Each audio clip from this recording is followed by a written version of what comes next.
Crossing the finish line is one of the greatest feelings in all the world. Literally stepping across that line in a race is one thing, but I'm even talking about completing a task, hitting a deadline, or finishing a project brings a sense of satisfaction that's hard to match. But what happens when you're in the middle of it, when the finish line is nowhere in sight and you've got a long, long way to go? Well, in today's video, I'll tell you how one author of one of the New Testament books encourages his readers and you and I to keep running the race even when things look hard.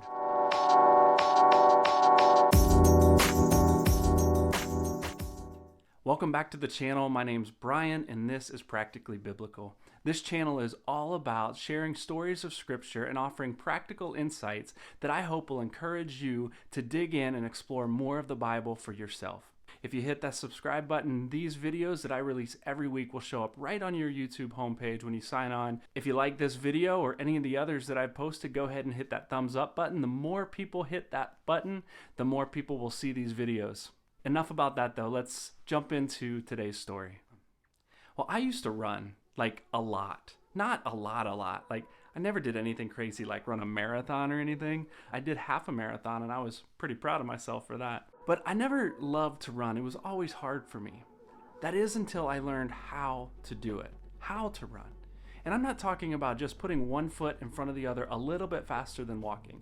I'm talking about how to train and how to prepare my body for the race that was ahead.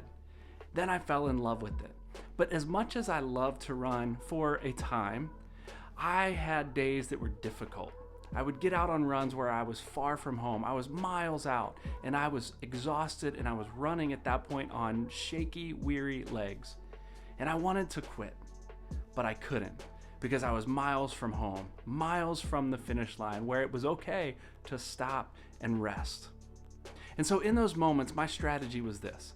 I would pick a point that was far, far out, a stop sign, a parked car, a tree, something, and I would just pick my head up, keep my eyes locked on that point in the distance, and I would just keep moving forward, one step after the other until I reached that point. And by the time I got there, if I wasn't feeling any better at that point, I would look further ahead, I would fix my gaze on another point in the distance, and I would keep moving until I arrived at the finish line, my house, where I could sit down and I could take a break. The author of the book of Hebrews uses a similar analogy to encourage his readers to continue running the race even when their faith grew weary. He puts it this way in Hebrews chapter 12, verses 1 and 2. He says, "Therefore, since we are surrounded by such a great cloud of witnesses, let us throw off everything that hinders and the sin that so easily entangles, and let us run with perseverance the race marked out for us." He talks about these things that are holding us back, these things that make us grow weary, these burdens that we carry that we don't need to carry. And then he goes on and he says, let us fix our eyes on Jesus, the pioneer and perfecter of our faith. Just like I did when I was out on my runs, fixing my eyes on the stop sign up ahead that I was trying to make it to as a fixed point that was unmovable. He says, let us fix our eyes on Jesus because he's the one that ultimately begins our faith and he's the one that our faith propels us towards. Now, I don't know where this hits you today as you watch this. Maybe you're one that grew up in the church and you had faith and that faith got challenged and you grew weary and you did throw in the towel. Maybe you are just now curious. You maybe have not explored faith enough. But let me encourage you by saying this. The same thing this author wrote to his readers. Fix your eyes not on me. Fix your eyes not on the pastor you had when you were a child and not even on the neighbor who is a Christian and has been reaching out to you. Fix your eyes on Jesus.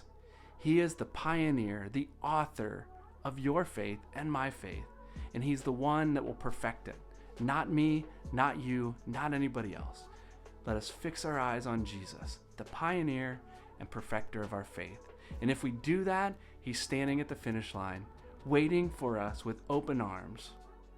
And come on, it's better than running a marathon, am I right? Hey, thanks for watching. If you haven't done so, go ahead and hit that thumbs up button if this video was an encouragement to you in any way. And if so, go ahead and leave me a comment in the comment section below. I would love to know where you're at in your faith and how these videos, this one or any others that you've watched, have been an encouragement to you. Subscribe to the channel so when I do put some new content out, it shows up right on your home screen the first time you sign on to YouTube each and every Wednesday when I throw out a new video. And let's continue to journey together right here on Practically Biblical.